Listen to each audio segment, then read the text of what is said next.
আমি রাত্রেবেলার মধ্যে আসতেছি। ও কোথায় আসবা? তোমার ঠিক করবো রাতে। ফোন দিও।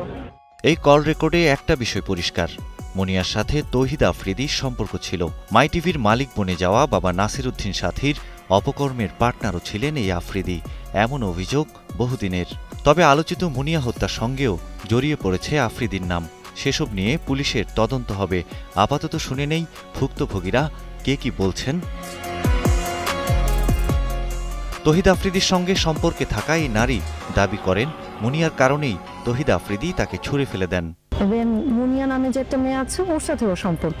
তো আমি এটা জেনে ওর সাথে আমি একটু রাগারাগি করি, কারণ এটা স্বাভাবিক, আমার একটু খারাপ লাগতেই পারে, আমি যেহেতু ওকে ভালোবেসে ফেলেছি। তো ওকে আমি বলার পরেও আমার সাথে খুব বাজেভাবে রিয়াক্ট নেয়। একসময় এরকম বলে যে মুনিয়ার যেরকম অবস্থা হয়েছে আমারও ঠিক সেরকম অবস্থা হবে, মানে ইনডিরেক্টলি ও আমাকে হত্যার হুমকি দেয়। ডিবি অফিসে নিয়ে নির্যাতন করবেন, মুনিয়ার মতো করে হত্যার হুমকিও দিলেন।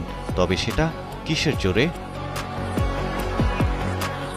ভুক্তভোগীদের বক্তব্য ও গণমাধ্যমের অনুসন্ধানী প্রতিবেদন অনুযায়ী ঢাকা মহানগর ডিবি প্রধান হারুনুর রশিদের সরাসরি প্রশ্রয়, আওয়ামী সরকারের সাবেক স্বরাষ্ট্রমন্ত্রী আসাদুজ্জামান খান কামাল ও আইনমন্ত্রী আনিসুল হকের ছত্রছায়ায় চলতেন এই আফ্রিদি। ফলে আওয়ামী আমলে কোনো অপরাধেই আফ্রিদিকে আইনের কাঠগড়ায় দাঁড়াতে হয়নি কখনো। তখনকার ডিবির ভয়ে মুখ খোলেননি অনেক ভুক্তভোগী, এমনটাই জানান তারা।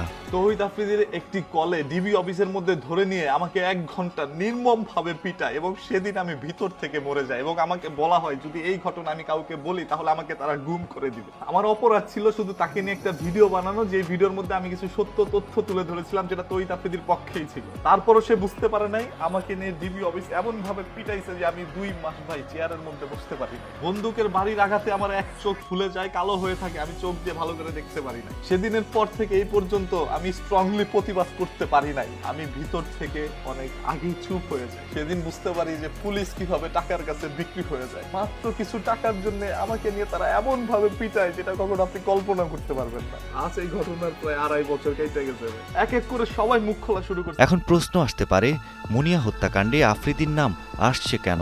অন্য এক নারীকে মুনিয়ার মতো হত্যার হুমকি দেয়া আফ্রিদি তো ভয়ও দেখাতে পারেন।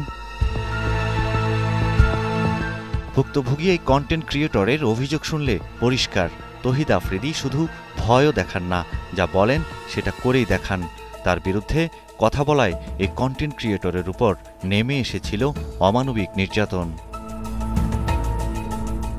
2021 সালের এপ্রিল মাস, মুনিয়ার মৃত্যুকে ঘিরে ব্যাপক তোলপাড় সৃষ্টি হয় সারা দেশে। এক পর্যায়ে সেপ্টেম্বর মাসে বাংলাদেশের বৃহত্তম শিল্পগোষ্ঠী বসুন্ধরার ব্যবস্থাপনা পরিচালক সায়েম সোবহান আনভীর ও তার পরিবারের সদস্যদের বিরুদ্ধে একটি ধর্ষণ ও হত্যা মামলা করেন মৃত তরুণীর বোন নুসরাত জাহান। এরপর মাত্র 14 ঘণ্টার মধ্যে আদালতের নির্দেশ আসে, নিষেধাজ্ঞা আসে আসামিদের বিদেশ যাত্রায়। পরে 19 অক্টোবর 2022-এ চূড়ান্ত প্রতিবেদন জমা দেয় পিবিআই, যেখানে হত্যার সাথে বসুন্ধরার কারো জড়িত থাকার প্রমাণ না মেলায় মামলা থেকে অব্যাহতি পান আনভীর ও তার পরিবারের সদস্যরা। মুনিয়া হত্যার দিনের ঘটনাও অনেক কিছু চোখে আঙুল দিয়ে বুঝিয়ে দিচ্ছে সেদিন আসলে কি ঘটেছিল।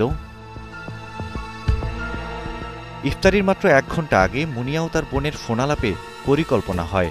ইফতারির পর 2 বোন একসাথে শপিং করবেন। পরে বড় বোন এসে দেখেন মুনিয়া আর নেই। ঝুলন্ত শরীর উদ্ধারের খবর প্রকাশিত হয় গণমাধ্যমে। এরপর রাত 8টার দিকে হয় হত্যা মামলা। পরদিন সকালেই আদালতের নির্দেশ আসে, এই মামলার আসামিরা বিদেশ যেতে পারবেন না। ধর্ষণের মামলায় এমন বিদ্যুৎ গতিতে তড়িঘড়ি আদালতের আদেশের নজির খুব কমই আছে এদেশে। যেখানে সাগররুনি হত্যার তদন্ত 120 বারের মতো পেছায়, সেখানে এত তাড়া কিসের ছিল?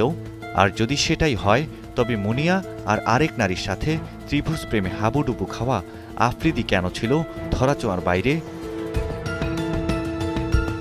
5ই আগস্টের পর আগের আমলে হওয়া বিভিন্ন অপকর্ম, গুম, খুন, ভুয়া ও মিথ্যা মামলার রহস্য বের হয়ে আসতে থাকে।